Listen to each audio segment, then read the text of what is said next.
A locked door, a missing son, and a haunting smell that told police they were already too late. What started as a mother's desperate call for help on a hot Florida afternoon didn't just uncover a brutal crime scene. It cracked open a decade-long mystery involving a chilling cold case, a bag of hidden keys, and a suspect who watched from the shadows as the investigation unfolded. To understand how a routine welfare check turned into a hunt for a serial offender, we have to go back to the moment the silence was broken. If you want to support our deep dives into these complex investigations, please hit the like button and subscribe to the channel. It helps us bring these forgotten cases into the light. In the sweltering heat of July of 2017, a quiet residence on North Street in Volusia County, Florida, became the focal point of a grim investigation that would haunt the local community for years. The day began not with the sirens of an emergency pursuit, but with the quiet, gnawing anxiety of a mother who had lost contact with her son. For most, a week of silence might be attributed to a busy schedule or a misplaced phone. But for the family of Jeffrey Albertsman, the lack of communication sparked a deep, intuitive dread that something was fundamentally wrong. This instinct led to a call to the Daytona Beach Police Department, a request for a welfare check that serves as the opening chapter of a complex and tragic mystery. A welfare check is a routine procedure for law enforcement, often resulting in mundane explanations. Officers frequently find the subject of the check simply asleep, away on vacation, or dealing with a technical issue. However, when officers arrived at the single-story home on North Street, the atmosphere suggested that this was not a standard false alarm. The family of Jeffrey Albertsman was already present, waiting outside the structure. Their presence on the lawn, anxious and unable to enter, immediately raised the stakes for the responding officers. It shifted the dynamic from a simple administrative task to a potential crisis intervention. The body camera footage released from that afternoon provides a stark, first-person perspective of the events as they unfolded. As the officers approached the entryway, the environmental factors of a Florida summer played a critical role in what they were about to experience. The heat and humidity of the Florida summer had intensified the atmosphere inside the home, preserving the grim secrets within. Before the officers even crossed the threshold, they were met with a sensory warning. A distinct, heavy odor emanated from the residence. In the world of forensic investigation, this specific scent is a definitive marker. It was a distinct sign that this was no longer a rescue mission, but the beginning of a serious investigation. Accessing the home proved difficult, necessitating assistance from the fire department. This detail is significant as it establishes the security of the scene. The home was locked, a fortress containing a tragedy. The fire department personnel had to wedge the door open to grant the police access. The audio from the recording captures the tension of this moment. An officer announces their presence, calling out, "Beach Police Department, we're coming in." This announcement is standard protocol, designed to alert anyone inside to avoid a startled confrontation. However, only silence returned from the darkened interior of the house. As the officers breached the entrance, the footage reveals the methodical, tense nature of clearing a building. The phrase, "break right side," can be heard, indicating the tactical coordination used to ensure officer safety. Even when a situation appears to be medical or welfare-related, police must treat unknown environments as potentially hostile until proven otherwise. The sensory impact inside the home was immediate and overwhelming. One officer is heard advising another to use a mask, a grim testament to the intensity of the atmosphere within the walls. This moment underscores the psychological toll on first responders, who must suppress their natural physical aversions to perform their professional duties. The search pattern was systematic. The officers moved through the hallway, their voices cutting through the silence with commands and observations. Door left, door right. They communicated, methodically eliminating rooms as they searched for Jeffrey. The audio captures the escalation of their concern. They called out for anyone to show their hands, a necessary precaution in case a perpetrator was still present or if the resident was in an altered state. This dual mindset, searching for a victim while guarding against a threat, creates a high-pressure environment that demands absolute focus. The layout of the home drew them deeper into the property. They cleared small rooms, checking left and right, ensuring no corner was left uninspected. The tension in the video is palpable, not through visual chaos, but through the anticipation of what lies ahead. The officers knew, based on the sensory evidence greeting them at the door, that a discovery was inevitable. It was not a question of if they would find something, but rather what they would find and where. Finally, the search led them to the bathroom. In many domestic tragedies, the bathroom is a common location for discovery due to privacy and isolation. As the officers approached this final space, the realization hit them with full force. The body camera audio records the raw, unfiltered reaction of seasoned professionals encountering a scene that defies the ordinary. One officer is heard uttering an invocation of surprise and dismay, followed by the disbelief of, "There is no way." These verbal reactions serve as a powerful narrative device, conveying the severity of the scene to the audience without the need for graphic visual description. Inside the bathroom, they found Jeffrey Albertsman. The condition of the scene immediately ruled out any possibility of medical intervention. The officers communicated in codes, using Signal 7 to confirm a fatality to dispatch. The audio observation that he has been here a hot minute was a colloquial but accurate assessment of the timeline. The evidence at the scene suggested that Jeffrey had been gone for several days, confirming the mother's worst fears regarding the week of silence.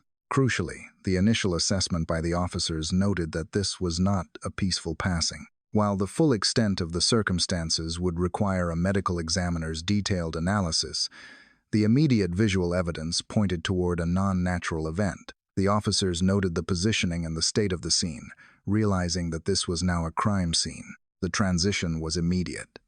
The priority shifted from locating a person to preserving evidence. The officers were instructed to watch their radios and limit contamination, recognizing that every fiber, every surface, and every object in that bathroom could hold the key to understanding how Jeffrey met his end. This moment of discovery represents a pivotal shift in the narrative. It is the point where the abstract worry of a family transforms into a concrete legal reality. The investigation was no longer a welfare check. It was the beginning of a homicide inquiry. The house on North Street, once a private residence, was now a puzzle of forensic evidence. The officers stepped back, securing the perimeter to await the arrival of detectives and crime scene technicians. The tragedy of the discovery was compounded by the questions it raised.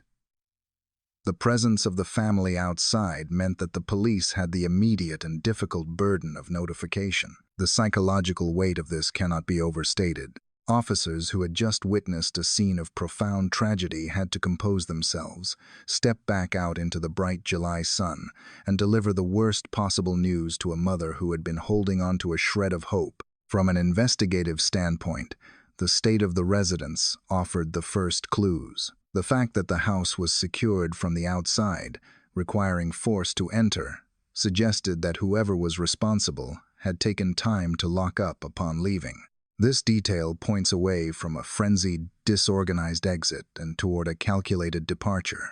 Furthermore, the sheer duration of time that had passed, indicated by the haunting smell and the condition of the remains, meant that the perpetrator had a significant head start. The timeline would become the enemy of the detectives. They were starting their investigation, a week behind the event. A massive disadvantage in the world of criminal justice, where the first 48 hours are usually considered critical. As the chapter closes, the scene is frozen in a tableau of sorrow and procedure. The police tape was prepared to cordon off the home. The medical examiner was summoned to undertake the difficult task of official identification and cause of determination. The family stood on the precipice of a decade-long journey for justice. The discovery on North Street was not the end of the story, but the catalyst for a much larger, darker unraveling of a history involving toxic relationships, past violence, and a pattern of behavior that had gone unchecked for too long. The silence of the house had been broken, But the mystery of how Jeffrey Albertsman ended up in that state was only just beginning to be whispered by the evidence left behind. As the officers from the Daytona Beach Police Department breached the threshold of the residence on North Street, the nature of their mission underwent an immediate and irreversible transformation. What had begun as a welfare check, initiated by the concerned call of a mother who had not heard from her son in over a week, was now rapidly evolving into a complex crime scene investigation. The body camera footage, which serves as the primary historical record of this event, captures this shift in real time. Crucially, as the officers entered the home, the visual feed was redacted by the department to shield the public from the graphic nature of the scene, leaving only the audio to tell the story of those first few tense minutes. This absence of visual data forces an analysis based entirely on the auditory cues of the officers, whose professionalism and procedural discipline provide a stark contrast to the chaos they were navigating. The audio recording reveals the methodical, almost rhythmic nature of police procedure when clearing a building. Despite the overwhelming odor that had already signaled a likely fatality to those outside, the officers could not abandon their tactical training. They had to assume that a threat might still be present, or that the resident might be in a state of distress requiring immediate aid. The commands echoed through the empty hallways. "Come on, your hands up," followed by the sharp, coordinated directives of door left, door right. This adherence to protocol highlights the psychological discipline required of law enforcement. Even when their senses tell them that a tragedy has already occurred, they must treat the space as an active environment until it is deemed secure. The search progressed deeper into the home, moving past the small rooms and the living areas, which appeared undisturbed enough to offer no immediate answers. The communication between the officers was terse and efficient, a necessary byproduct of the high-stress environment. They announced their presence repeatedly, shouting, "It is police department," a legal and safety requirement designed to prevent startled confrontations. However, the silence that returned their calls was heavy with implication. The house was not responding, and with every cleared room, the probability of a benign explanation diminished. The layout of the home funneled the search toward the one area that had not yet been cleared, a common location for domestic tragedies due to its privacy: the bathroom. Upon reaching this final section of the house, the officers encountered a locked door. This detail is significant in the context of forensic reconstruction. A locked door implies a barrier created either by the victim seeking refuge or by a perpetrator attempting to conceal the scene. The officers managed to open the door, and the audio recording captures the precise moment. The reality of the situation became undeniable. The reaction of the lead officer was visceral and immediate. A single word, "Jesus," escaped him, followed by a tone of disbelief as he muttered, "Yeah, there is no way." These spontaneous verbalizations are powerful indicators of the severity of the scene. They suggest that the condition of the human remains found within was shocking even to experienced professionals who deal with death regularly. The officers immediately utilized the radio code signal 7, which is the department's designation for a deceased person. This transmission officially ended the rescue portion of the operation and initiated the death investigation. The commentary from the officers on the scene provided a grim assessment of the timeline. One officer noted that the individual had been here a hot minute, a colloquialism indicating that a significant amount of time had passed since the death occurred. This assessment was consistent with the advanced state of decomposition noted in the police reports, a condition accelerated by the intense Florida heat and the time elapsed since the victim was last seen. The discovery in the bathroom presented immediate logistical and forensic challenges. The body was in such a state of deterioration that visual identification was impossible. The officers on the scene recognized this complication instantly, noting that they would need to rely on dental records to positively identify the remains as Jeffrey Albertsman. This loss of identity is a profound aspect of such cases. The victim is stripped of their recognizable self, leaving investigators to reconstruct the person from biological data and circumstantial evidence. Furthermore, the officers observed odd marks on the back of the victim, anomalies that did not fit the pattern of a natural passing or a simple accident. These marks were the first physical clues that violence had been inflicted, hinting at a narrative far darker than a sudden medical event. Procedurally, the categorization of the death determined the next steps. The officers discussed the lack of a attending physician or known medical conditions that could explain a sudden death. In cases where a person dies under the care of a doctor from a known illness, a funeral home can often take custody of the remains directly. However, in this instance, the absence of a medical history and the suspicious nature of the scene meant that the medical examiner had to be contacted. The jurisdiction over the body belonged to the state, not the family, until the cause of death could be scientifically determined. This bureaucratic distinction is crucial, as it triggers a full autopsy and a forensic investigation, processes that would eventually reveal the full, harrowing extent of what had happened to Jeffrey Albertsman. The officers stepped back to document the scene, aware that they were standing in the middle of a mystery. They noted that the medical examiner would have to be contacted by them directly, not by the dispatchers or a sergeant, underscoring the specific procedural weight of a suspicious death. As they waited for the experts to arrive, the house on North Street stood as a silent witness to a crime that was not yet fully understood.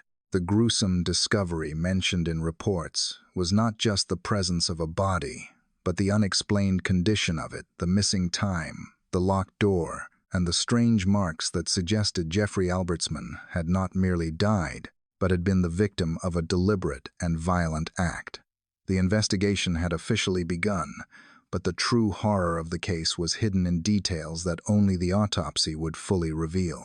The investigation into the death of Jeffrey Albertsman shifted from the humid, compromised environment of the North Street residence to the sterile and clinical setting of the Volusia County Medical Examiner's office. Once the scene had been secured and the initial preservation of evidence completed, the jurisdiction over the remains passed from the responding officers to forensic pathologists. This transfer of custody is a critical juncture in any suspicious death investigation, as it marks the transition from gathering environmental clues to interpreting biological truths. The responding officers on the scene had already noted the absence of any attending physician or medical history that could explain a natural death, a procedural fact that necessitated the direct involvement of the medical examiner rather than a funeral home. The absence of a doctor to sign off on a death certificate is the legal trigger that mandates an autopsy, ensuring that unexplained fatalities are subjected to rigorous scientific scrutiny. Upon arrival at the morgue, the forensic team faced an immediate and significant hurdle: identification.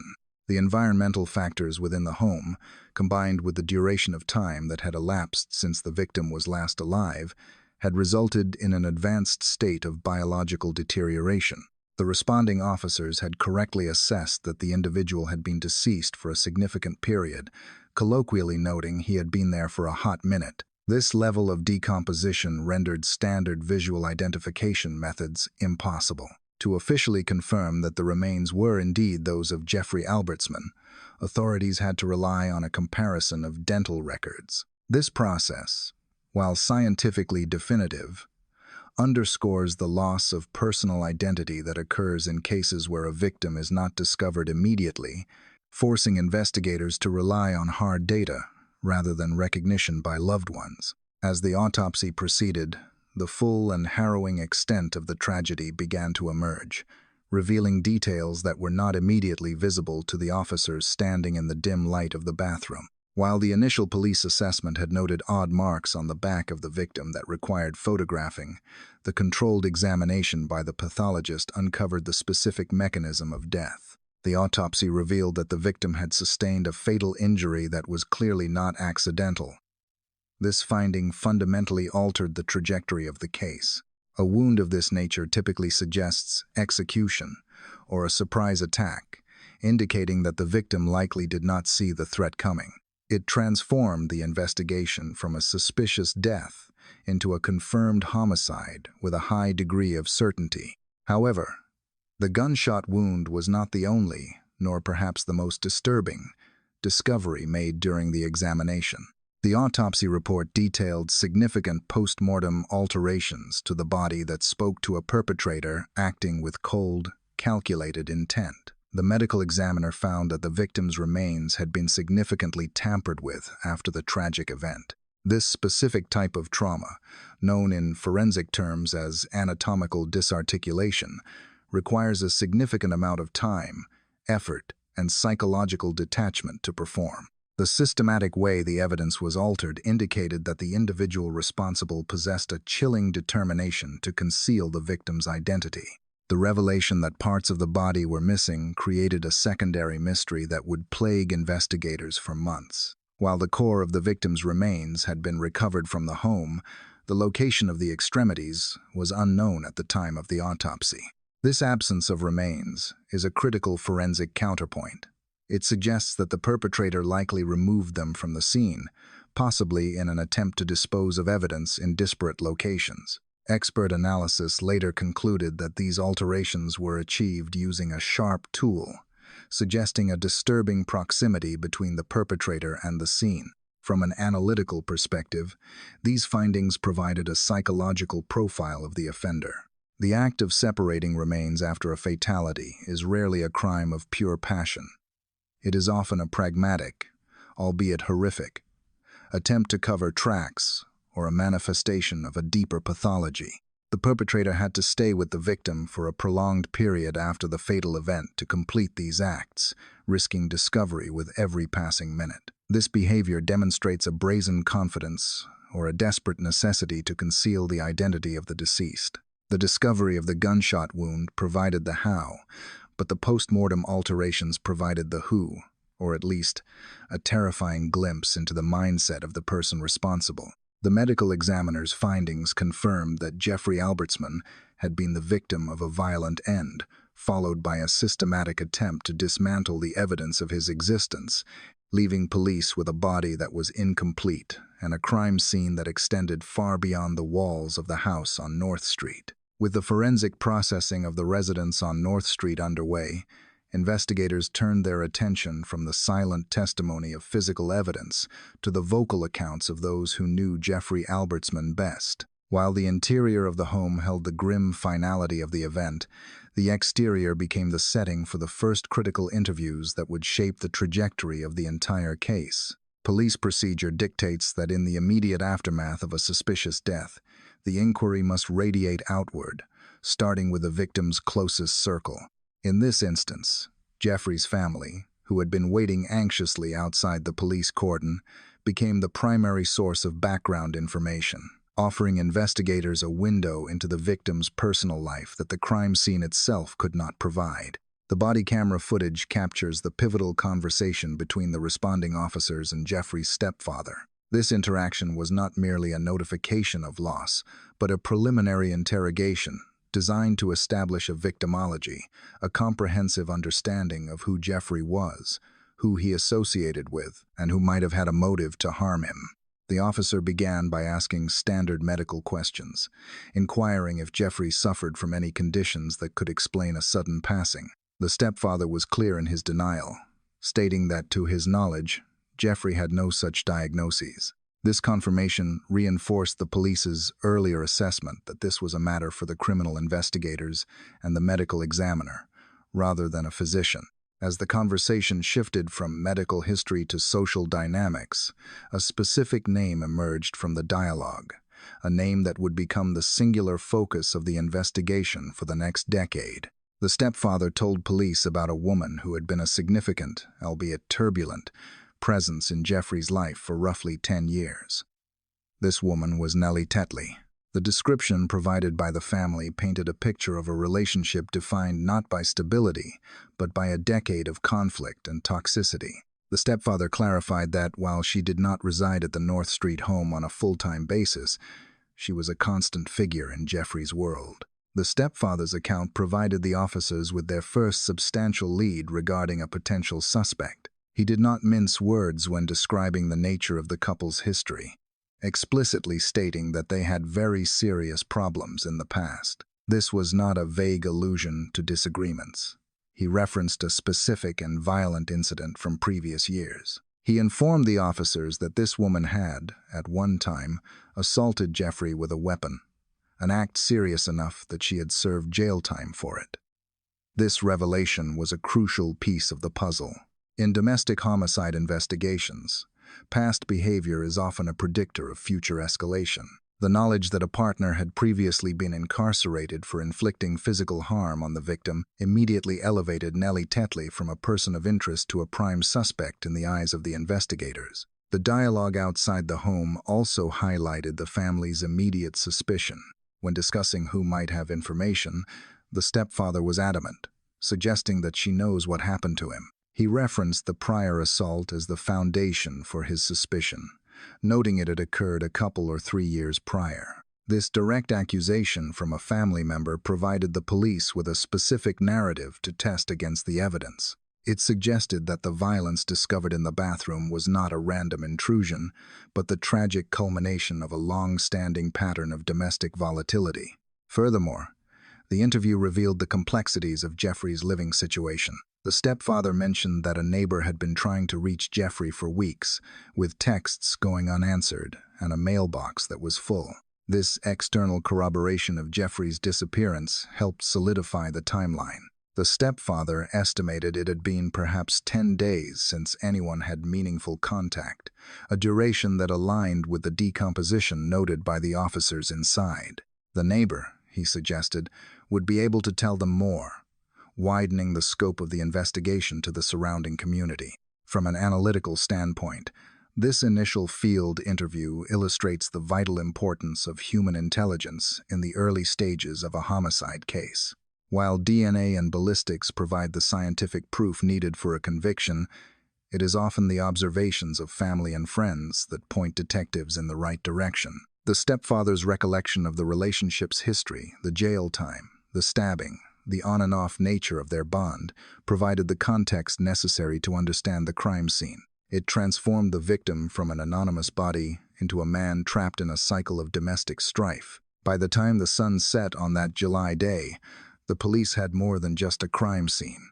They had a direction. They possessed the name of a woman who had allegedly harmed Jeffrey before, a timeline of missing contact, and a witness stating she was likely aware of his fate. The investigation had moved from a general inquiry into a targeted probe into the life of Nellie Tetley. The haunting smell that led cops to the discovery was now matched by a haunting history of violence, suggesting that the answers to the mystery on North Street lay in the tangled, decade-long web of a relationship that had gone terribly wrong.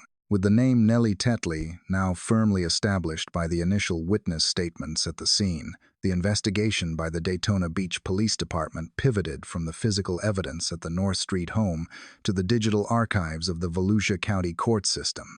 In modern homicide inquiries, the history of a relationship often provides the blueprint for its tragic conclusion.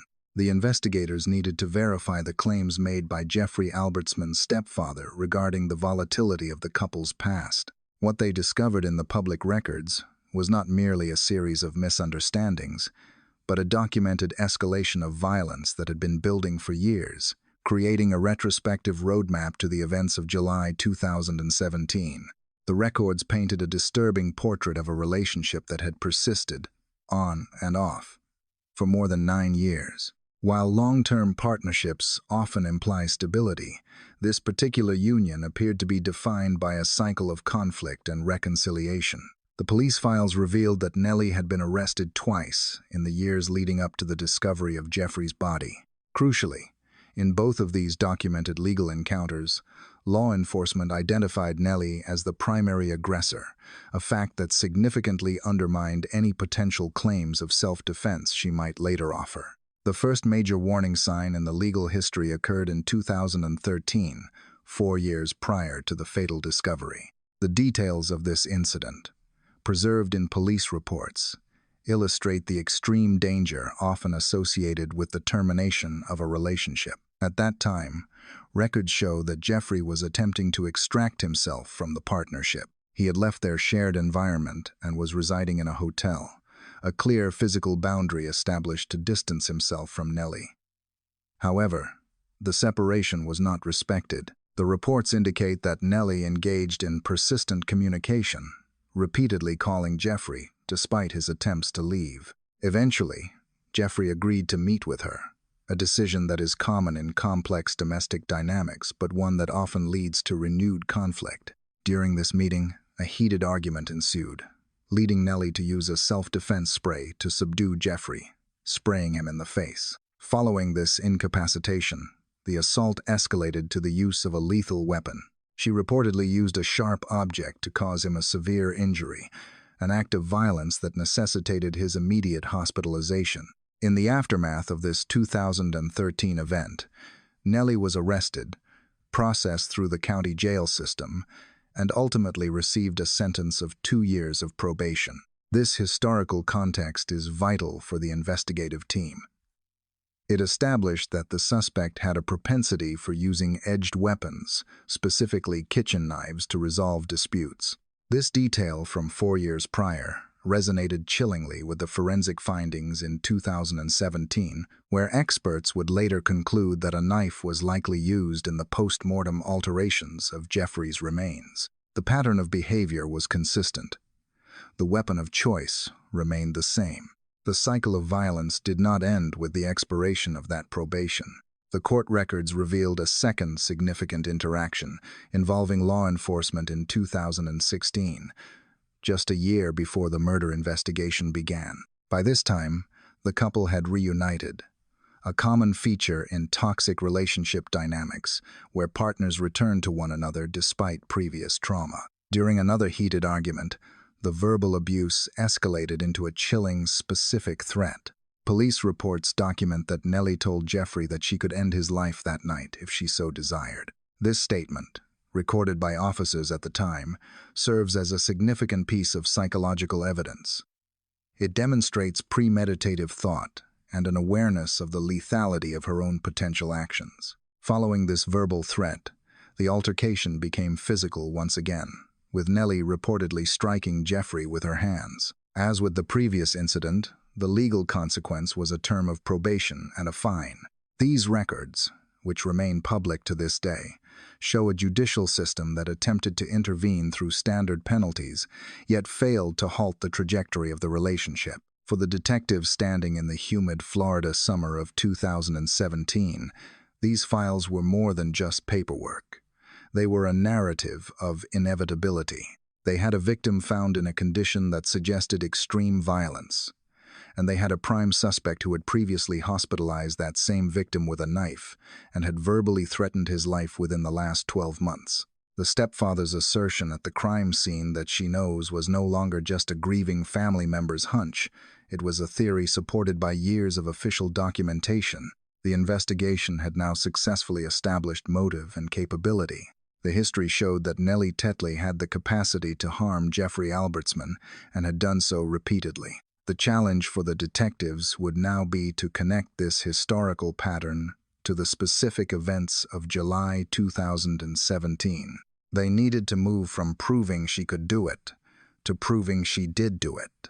This would require dismantling her alibi and placing her at the scene, a task that would lead investigators to scrutinize her movements, her statements, and the inconsistencies that began to appear the moment she opened her mouth to speak to the police. The shadow of the past had effectively cast a light on the present, narrowing the suspect pool down to one familiar, volatile figure.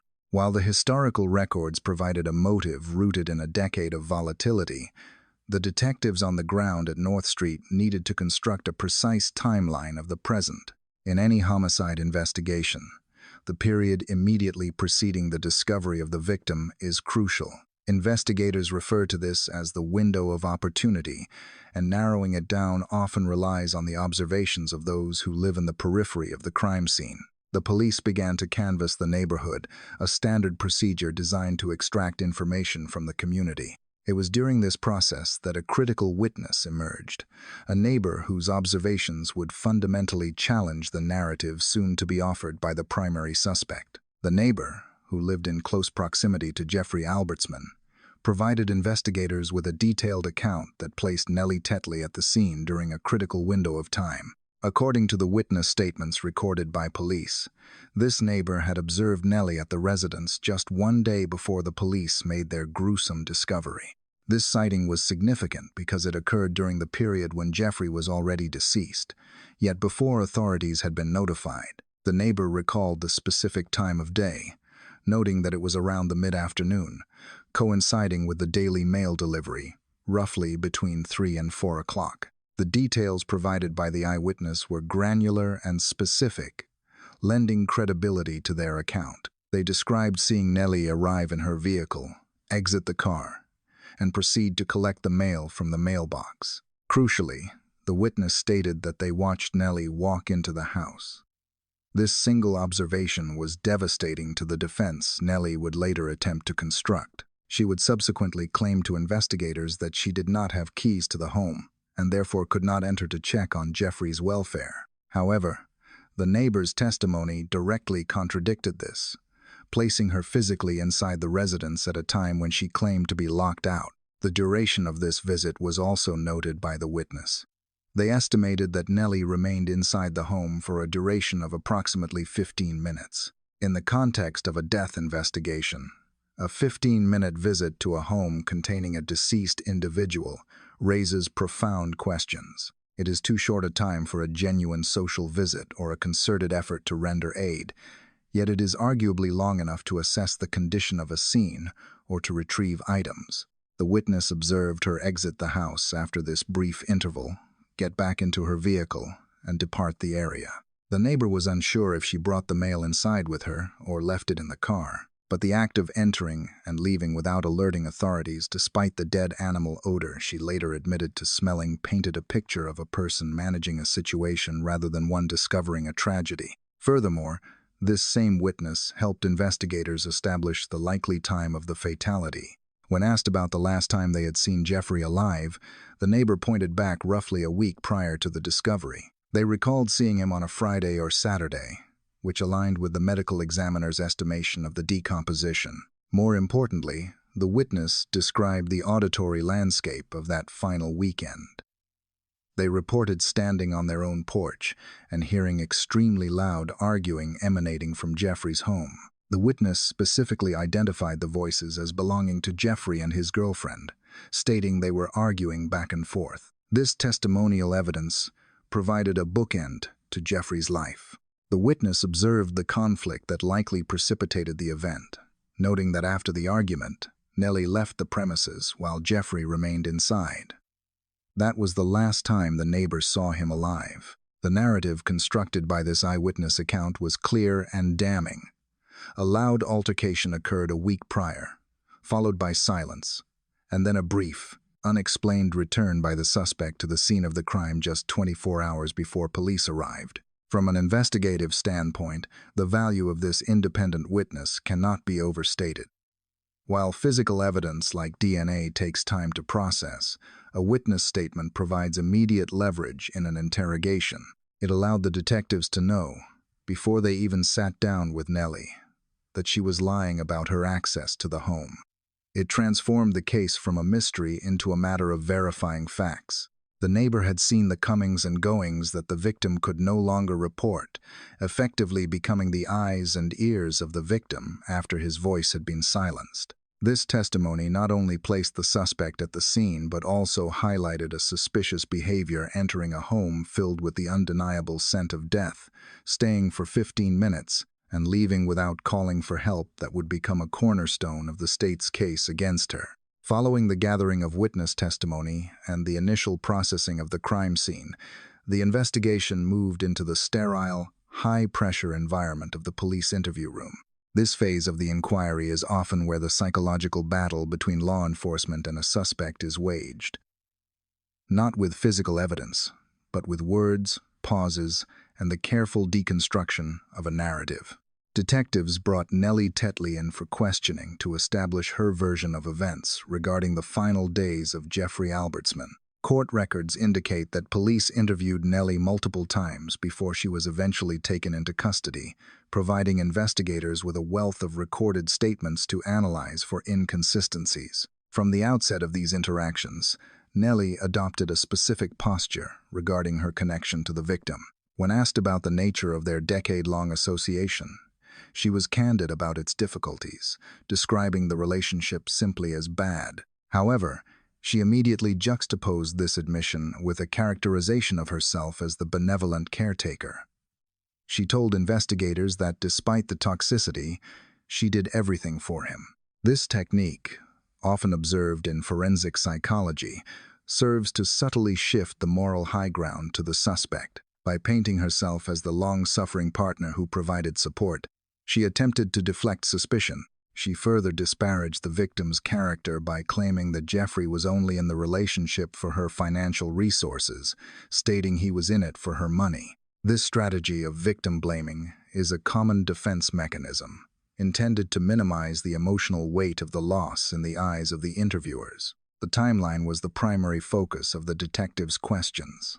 Nellie stated to the police that she had not heard from Jeffrey since more than a week before his body was discovered. To explain her whereabouts during this critical silence, she provided police with several locations where she claimed to have been in the days leading up to the discovery. Establishing an alibi is a standard defensive maneuver, but in this instance, the specifics of her story would eventually become her undoing. Police later noted that phone records and video surveillance would cut significant holes in these alleged alibis. However, at the time of the interview, the detectives allowed her to speak freely, knowing that a false alibi is often as incriminating as a confession once it is disproven.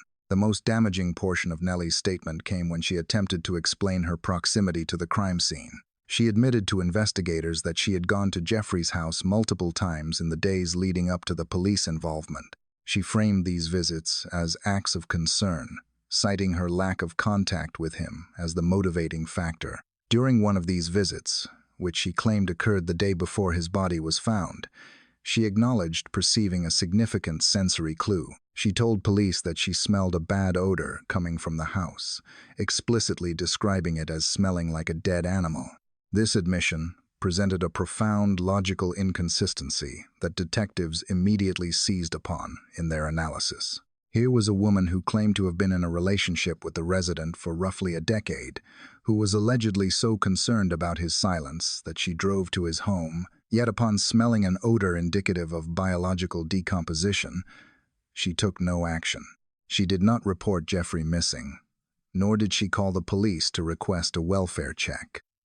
To the investigative mind, this inaction is highly suspicious.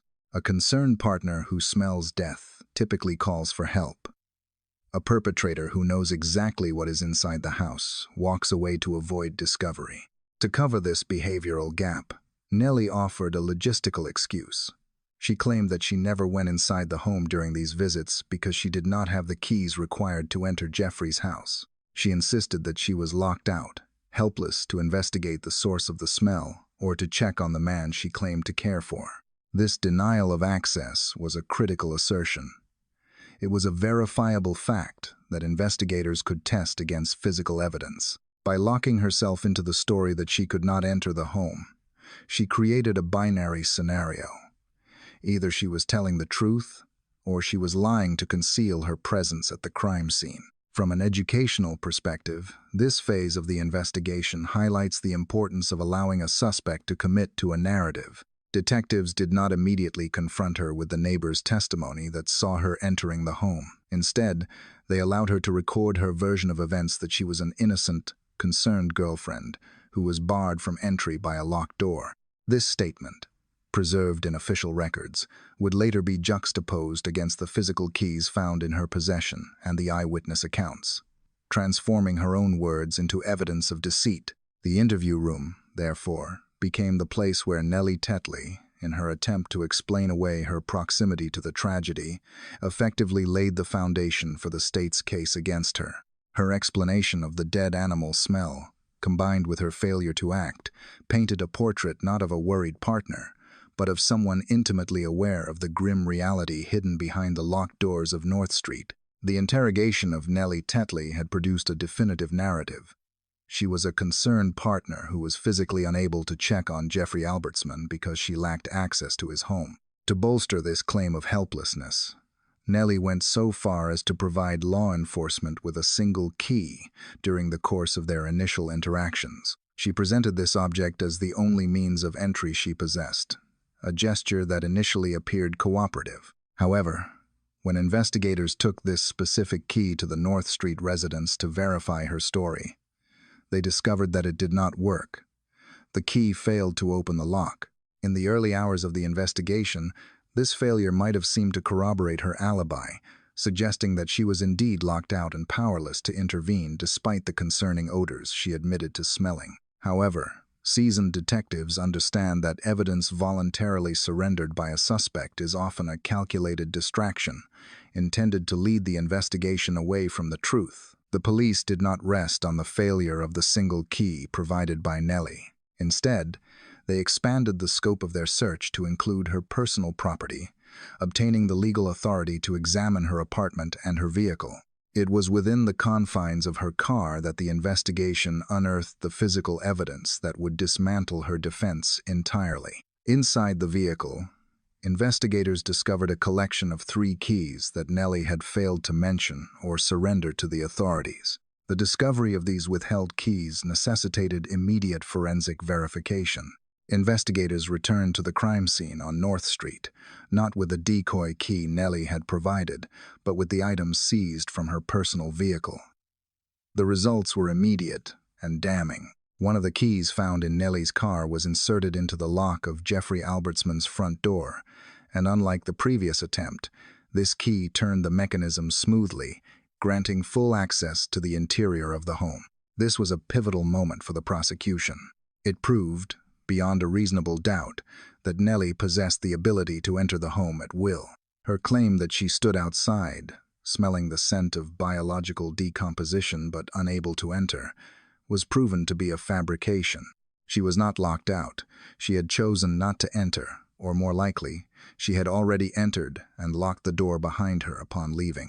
The implications of the evidence found in her car extended beyond the front door. Among the 3 keys recovered, a second key was identified that operated the locks of Jeffrey's personal vehicle. This demonstrated that Nellie maintained a level of control over Jeffrey's property that far exceeded her initial statements. Possession of his house key and his car key suggested a total dominion over his assets.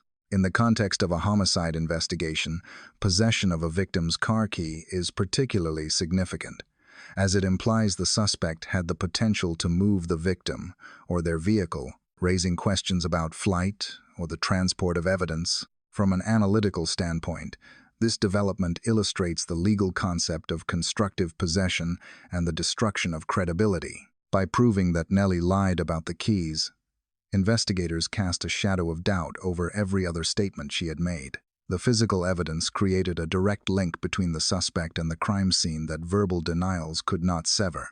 The lost key she gave police was revealed to be a ruse, a prop in a performance of innocence. The real keys, hidden in her car, told the true story, that she held the power to access Jeffrey Albertsman's life and home at any moment. This breakthrough shifted the burden of explanation back onto the suspect.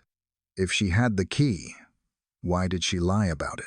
If she could enter the home, why did she leave a decaying body undiscovered for a week while claiming to be worried? The discovery of the keys transformed Nellie Tetley from a passive observer into an active participant who held the means of access in her hands. It was undeniable proof that she had the opportunity to commit the crime, and her deception regarding the keys suggested a consciousness of guilt that the detectives would continue to leverage as they built their case. The locked door was no longer a barrier to the truth. It was the evidence that unlocked the entire mystery. With the physical evidence of the keys effectively dismantling Nellie Tetley's claims of being locked out of the North Street residence, the investigation by the Daytona Beach Police Department expanded into the invisible but indelible realm of digital forensics. In the modern era of criminal inquiry, a suspect's movements are rarely as private as they believe. They are constantly logged, triangulated, and stored by the very devices they carry in their pockets. Detectives turned their attention to the electronic footprint left behind by Nellie, seeking to verify the alibis she had confidently provided during her initial interviews. She had offered investigators a series of locations where she claimed to be during the critical window of time when Jeffrey Albertsman went silent, attempting to construct a narrative that placed her far away from any wrongdoing. However, the objective data retrieved from cellular networks would tell a radically different story, one that exposed a significant and incriminating discrepancy between her stated words and her actual geographical reality. During her questioning, Nellie had been specific about her whereabouts. She provided police with multiple locations to account for her time in the days leading up to the discovery of the body. Among these assertions was a claim that she was in a neighboring town, engaged in the mundane activity of cutting grass with Jeffrey. This statement was designed to serve two purposes.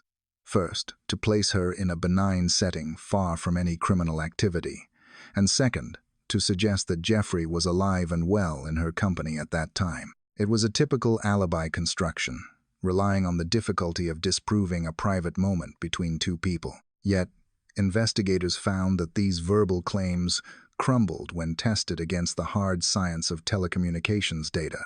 The breakthrough came when police analyzed the cell site location information, often referred to as CSLI, associated with Nellie's mobile device. This technology allows law enforcement to map the approximate location of a phone based on which cellular towers it communicates with to send and receive signals. The analysis of Nellie's records revealed that her device was not in the town she claimed to be visiting. Instead, the data placed her phone in a distinct and remote location, a wooded area known as the Fernery. This location was geographically significant, situated roughly a 45-minute drive away from the crime scene at the North Street home. The contradiction was stark and irrefutable.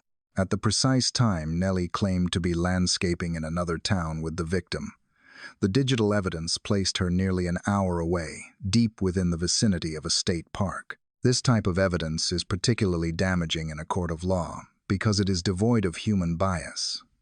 Cellular towers simply record connection data without motive or memory failure. The presence of her phone at the Fernery suggested that she was engaged in an activity she wished to conceal, an activity that required a significant journey away from her home and the scene of the crime. From an investigative standpoint, this discrepancy destroyed the credibility of her entire timeline. If a suspect lies about their location during a critical window of a murder investigation, it is inferred that the truth is incriminating. The police noted that phone records and video surveillance consistently cut holes in the alibis she attempted to maintain. The digital trail suggested a pattern of movement that was purposeful and clandestine, rather than the routine schedule she had described to detectives. Furthermore, the specific location identified by the cellular data, the Fernery, raised immediate questions about why Nellie would be in such a remote area. Geographic profiling in homicide cases often looks for locations that offer seclusion, which are frequently utilized for the disposal of evidence or remains. The drive of 45 minutes indicates a deliberate effort to travel a significant distance, likely to put space between the perpetrator and the primary crime scene. By placing herself at this location through her digital footprint, Nellie unknowingly provided the police with a map to potential evidence that she had hoped would remain lost forever. This chapter of the investigation underscores the educational value of understanding how digital surveillance works in the justice system. While a suspect can fabricate a story about cutting grass or visiting friends, they cannot easily fabricate the metadata created by their interactions with the cellular network. The phone records provided the where and the when that Nellie refused to admit. They proved that while she was telling police she was tending to a lawn, she was actually nearly an hour away in a wooded area that would soon become central to the search for the missing parts of Jeffrey Albertsman. The electronic footprints had not only disproved her alibi, but had also pointed the way forward, turning a vast search into a focused hunt for what lay hidden in the woods of the Fernery. For months, following the initial identification of Jeffrey Albertsman, a significant and disturbing question hung over the investigation: the location of the missing portions of his remains. While the recovery at the North Street home had confirmed the identity of the victim and the manner of his passing, the absence of his extremities created a forensic void that prevented the family from finding complete closure and the police from fully reconstructing the crime. The mystery persisted through the humid Florida summer, leaving investigators to rely on the digital breadcrumbs left by Nellie Tetley's phone to guide their search.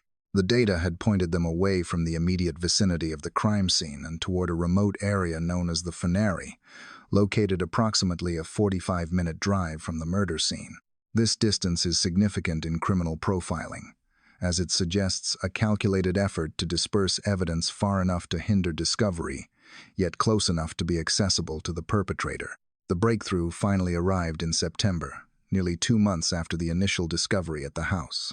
Workers in the state park area of the Fernery stumbled upon human remains in the wooded terrain. This discovery was not the result of a targeted police search at that specific moment, but rather the grim finding of laborers going about their daily duties. Police were called to the scene, and subsequent forensic analysis confirmed that the workers had indeed found the missing remains of Jeffrey Albertsman. The recovery of these remains at this specific location provided the physical corroboration for the electronic evidence police had already gathered. It confirmed that the suspect's phone was not merely passing through the area, but that she had likely been present at the deposition site, cementing the link between her movements and the disposal of the victim. As investigators pieced together the final days of Jeffrey Albertsman, the scope of the inquiry suddenly expanded backward in time, revealing a startling pattern that suggested this was not an isolated incident. Police uncovered a major twist in the narrative. They began to believe that Jeffrey might not be the only person whose life ended in tragedy while associating with Nellie Tetley. The investigation turned its gaze to the cold case of a man named Michael Lewis, who had gone missing a decade earlier, in November of 2007. The parallels between the two cases were immediately striking to seasoned detectives. Michael Lewis, much like Jeffrey, had been in a romantic relationship with Nellie Tetley at the time of his disappearance. Furthermore, the resolution of his disappearance mirrored the grim discovery of 2017. Michael's body had been found roughly a month after he vanished, located in a wooded area of a state park in Ormond Beach, Florida, which lies north of Daytona. While the parks were different, the circumstances, a missing boyfriend, a frantic search, and a discovery in a remote, wooded location created a chilling sense of déjà vu.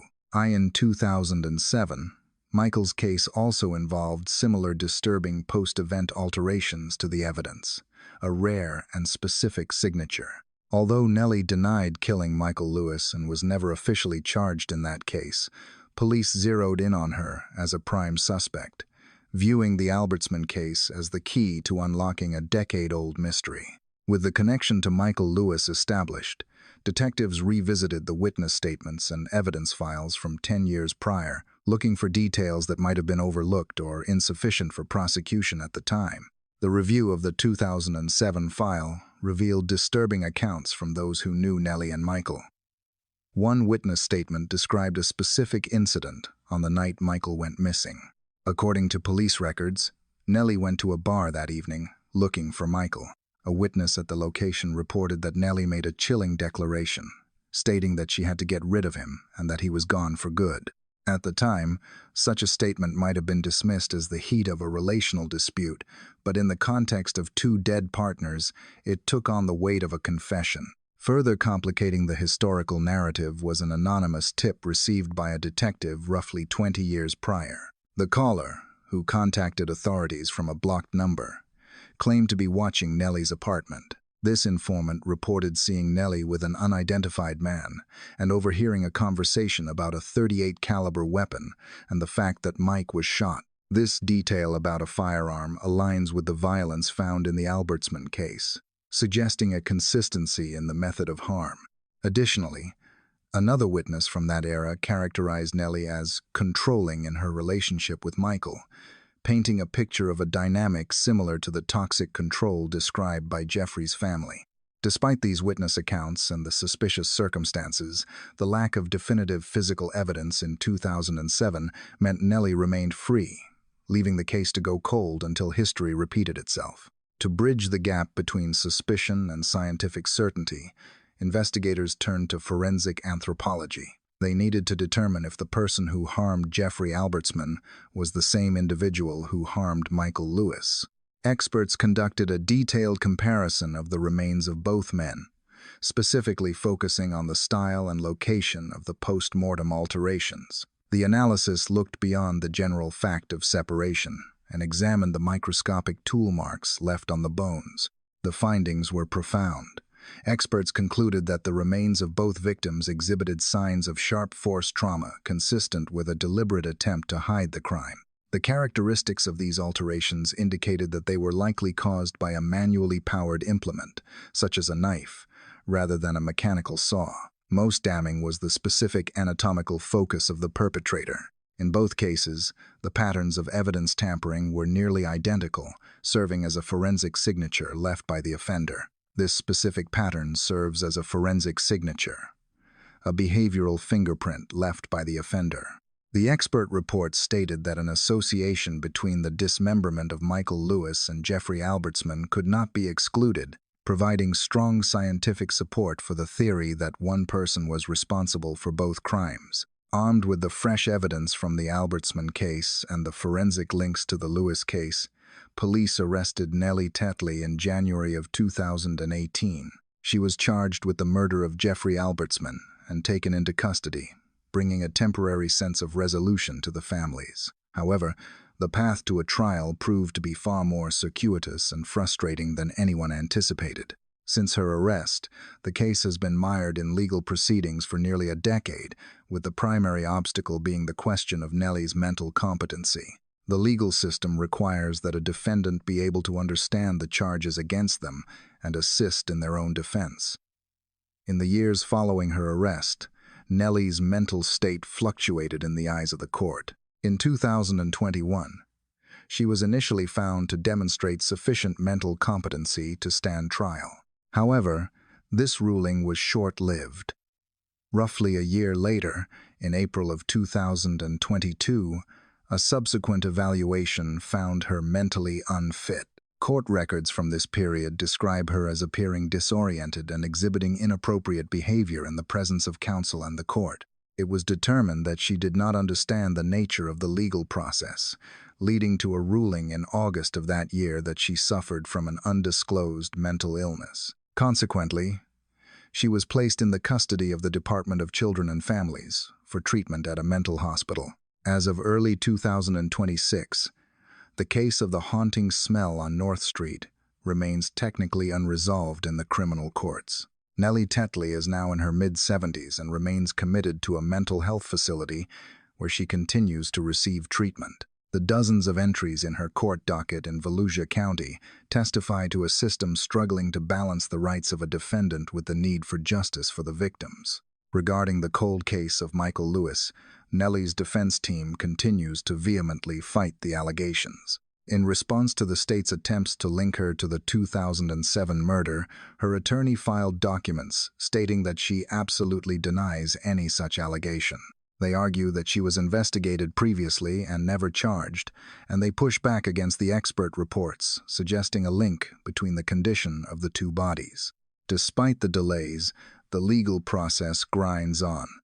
A hearing is scheduled for April of this year, offering a glimmer of hope that a trial might eventually take place. For the families of Jeffrey Albertsman and Michael Lewis, the wait continues. They are left with the knowledge of what happened, confirmed by police and forensics, but without the finality of a criminal conviction. The story that began with a mother's worry and a haunting smell has evolved into a decade-long saga of forensic investigation and legal purgatory. That brings us to the end of our coverage on this complex and ongoing case.